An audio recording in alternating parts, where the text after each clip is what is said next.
Hello everyone! Today we're going to the library to read books. Yes, that's actually what we're doing. And why are we going to do this at the library? Well, that's just what I feel like doing today, so deal with it. Now if you want to read books for yourself at your library, you're going to have to dig some up first in the worms. That's not a book, but use your imagination. That's the whole point of books. They're all stored, shockingly, amongst the bookshelves. They actually have some pretty interesting information for those of you that have actually read them. This is a book by Marnie. Animals are very sensitive. Tell me about it. They like to be pet every day and prefer to eat grass outdoors than dry hay. They don't like being outside in the rain though. Happy animals produce higher quality products. Fun fact though, animals will produce you products anyway. You don't have to feed them, you don't have to take care of them, just go collect their stuff once in a while. It can actually be a little bit hard to figure out where all the books are. You don't really have any space awareness here. The Fisherman, Act 1. Gordy, how do you catch so many fish? For me it takes forever. You must make the choice to become a true fisherman, and over time your fishing speed will increase. So you're saying that improving my fishing skill will make me fish faster? Correct. One day, you may even learn the secret to creating your very own bobbers, improving your mastery even more. Now be gone. So demanding. That's basically saying you catch more fish, the higher your fishing skill. Plus you get the ability to craft stuff for your own. That's not a big surprise to most of us. Note from Gunther. Wow, this library has really become great. Thanks to your help. Thanks a bunch. I didn't do it for you, Gunther. I did it for the rewards. I feel like I probably missed one somewhere in there. On foraging. See what I mean? They're hard to find. On foraging. The local woods and mountains are great places to find wild produce. A good forager will clear out any weeds, stumps, or stones from these areas so the wild produce has plenty of space to grow. Expert foragers will know the secret to cultivating wild food so that it can be grown on the farm. Isn't that amazing? It's totally amazing. Not overly useful, but pretty amazing. That's basically explaining that the more room the forageable stuff has to grow, the more you're gonna find. Duh. Tips on farming. I definitely need some of these. Use fertilizer to improve quality, reduce workload, or hasten crop growth. Fruit trees take a whole season to grow, but they require very little maintenance, which actually makes them pretty favorable. Keep the area directly around your new sapling clear, or else it may not grow properly. Crops will die as soon as the season ends, unless they grow in multiple seasons. Example, corn. Don't grow corn. Some crops, such as kale and wheat, need to be harvested with a scythe. Also, not super profitable crops, but the wheat can be turned into beer, which actually can be a pretty good moneymaker. Technology report. The blueprints for an advanced piece of machinery called a crystallarium have recently been published. This machine can grow crystals from almost nothing, providing their owners with endless supplies of valuable gems. Here's how it works. Place a gem of your choice inside the crystallarium. Now be patient. That's the hard part. It could take up to several days, but eventually the crystallarium will grow a copy of whatever you placed inside. You'll know it's ready when it stops wiggling. Honestly, it's more pulsing than wiggling, but whatever. Once you remove your gem, the crystallarium will start working on another clone. You'll never need to restock it unless you want to change the kind of gem it produces. Diamonds and star shards are recommended. Unfortunately, the crystallarium doesn't work with the extremely rare gemstone known as prismatic shard. For some reason, the EMF from the shard interacts negatively with the crystallarium. Not sure why a prismatic shard has an electromagnetic field, but it does. This book? Secrets of the Legendary Fish. This is a good one. Fishermen speak of 5 rare and unique fish that can only be caught by skilled anglers. Once caught, they will never appear again. The crimson fish lives in the warm ocean waters of summer. It's been sighted on the far eastern side of the beach. Oh, spoiler alert. This is telling you where to catch the legendary fish. The Glacier Fish, which only appears in winter, can be caught off the southern tip of Arrowhead Island in Cinder Sap Forest, near where the river meets the ocean. The anglerfish has been spotted in fall, north of town where the river flows down from the mountains. There's rumor of a strange, twisted fish that lives in the sewers. His name is Krobus. The final fish, of a species never before caught, is known simply as Legend. It is rumored that he lives in a log submerged in a mountain lake, and only ventures out on rainy spring days to nibble at the frog's eggs. Only the most skilled fishermen can hope to catch this one. Trust me, it's pretty tough. You can catch multiple of these, however. Train at fishing and be persistent, and eventually you will catch these elusive fish. Make sure to respect the water and don't remove too many fish from the ecosystem. Yeah, I'm really concerned about that. At 10,000 gold a pop, I'm gonna catch as many of those as I can. Penny's also a book. Hello, Penny. If you dig in the dirt, you can find some interesting things, like the bodies of many of Pam's victims buried around the trailer.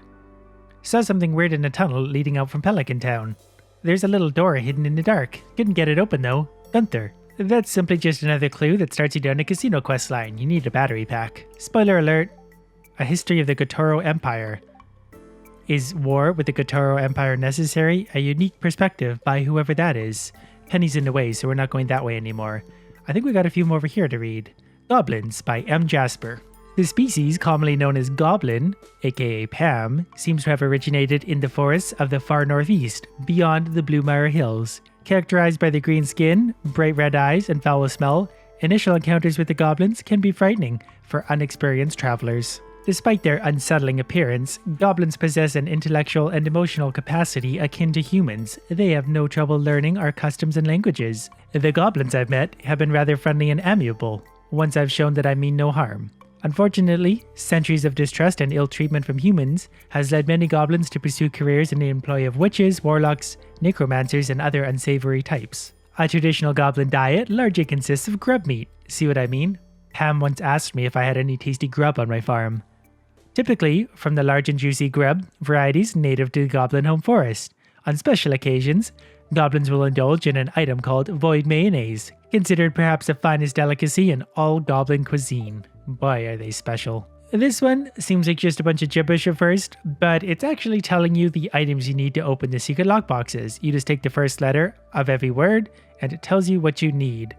This one spells out super cucumber, and it also tells you which lockbox it is with town. How deep do the mines go? Not as deep as Mumps, I'll tell you that much. This question has been pondered by many Stardew Valley explorers over the years. The truth is, no one really knows, or at least they aren't telling anyone. 120 floors. Unfortunately, many of those who venture deep into the mines never return. However, there have been a few bold adventurers who have traveled deep into the mines and have resurfaced with interesting reports.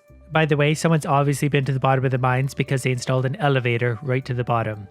Apparently, there are 3 distinct areas in the mine, each with unique monsters and treasures. Some adventurers speak of gigantic underground lakes and strange creatures, but none of these claims have been proven. An old farmer's journal. I've been here for a year now, and I've started to make friends with the local townspeople. It sure feels great. And they're sending me gifts and secret family recipes in the mail too. That's really helpful. This is actually pretty good advice to follow. Make friends with everyone, they'll send you free stuff. Scarecrows. Once you start growing a lot of crops on your farm, you can expect to be visited by crows. In the morning, you might discover that a crow has made breakfast out of your hard work. So in response, simply make breakfast out of that crow. One way to prevent those bothersome crows from eating your crops is to set up some scarecrows near your crops. Be aware that scarecrows have limited range, about 8 tiles in every direction, so you'll need multiple if your farm is large.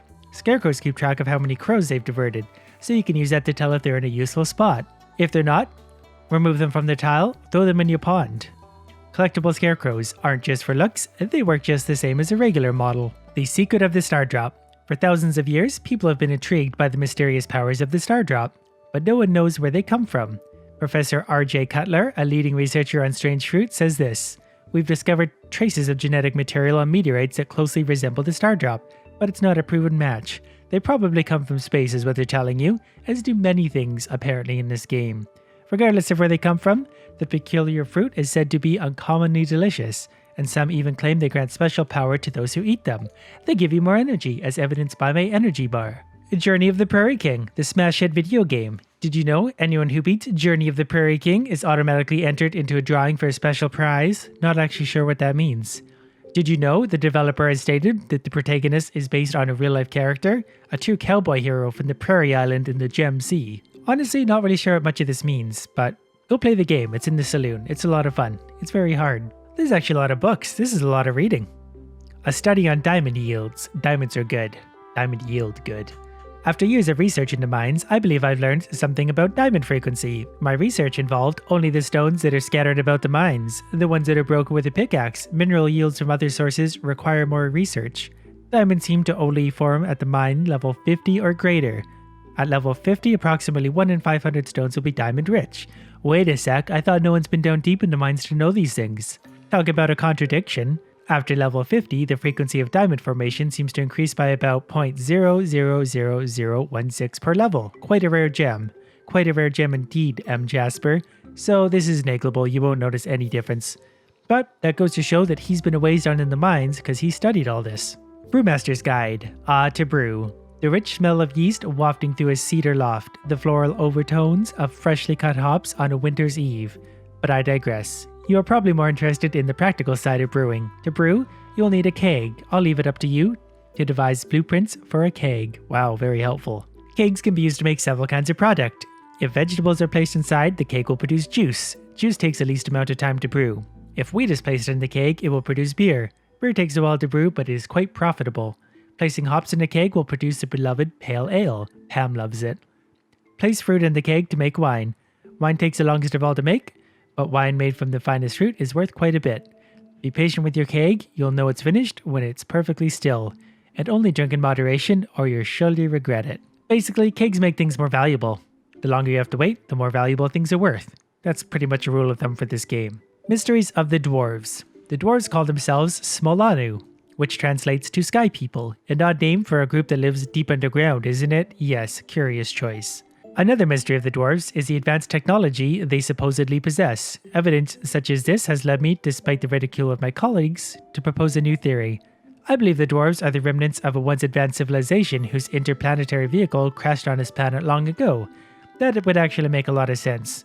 We know they're aliens, they do occasionally stop by, and dwarves do have computers. I propose that this dwarvish spaceship bore down deep underground. Over time, the dwarves became adapted to the new underground environment. My colleagues ask, why didn't they come above ground and live on the surface? Perhaps their old planet had a thicker atmosphere that protected them from stellar radiation, and they simply could not survive in our sunlight. That would explain why they only surface at night to take what they need from our houses.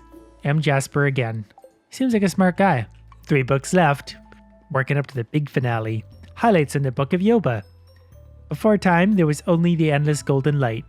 The light called out to itself, Yoba. Yoba wanted more. Yoba swirled the golden light into a vortex. Yoba swirled and swirled until a hole formed in the eye of the vortex. From this hole sprung a seed. Yoba smoothed the golden light. Yoba smoothed and smoothed, and the light became soil. Yoba wants to marry me. In this soil, Yoba planted the seed. The seed sprouted, and behold, a vine sprung skyward, twisted, probing, casting a writhing shadow onto the golden void. After 11 days, the vine bore fruit. Yoba, with knowing wisdom, peeled the tough skin off the fruit and saw that the world was inside, and so that is how the world came to be, thus creating mumps. And a bunch of other interesting stuff, probably. Marriage Guide for Farmers. Oh, I don't even need to read this one. Final book. The Fisherman, Act 2. Gordy, tell me your best fisherman story. Deep sigh. I've caught a lot of big fish in my time, and some that are very rare and difficult, but there was one that I struggled to catch for 3 days and 3 nights. I call this fish the Legend. He was a huge beast, and the harder I tugged on the line, the harder he tugged back. I let my guard down for a moment and he stabbed my boat in 2. I've never fished since. How come he gets to fish from a boat? Do you think anyone will ever catch him? If this person were a master of fishing and caught all of the other rare fish first and made sure that they ate the correct kind of food, then maybe. Above all, you've got to have respect for the water, son. Son? Do you mean your father? Yes, my boy. Dramatic music as the curtains fall, and he gets turned into a dove. That's basically just giving you a few hints on how to catch the legend fish, because if you eat anything to boost your fishing skill, you can go beyond level 10, which makes it easier. Also use a cork bobber. The library also has a neat collection of all the crap I found over time. Well, that concludes the library. It's just as exciting in real life. So do you come here often?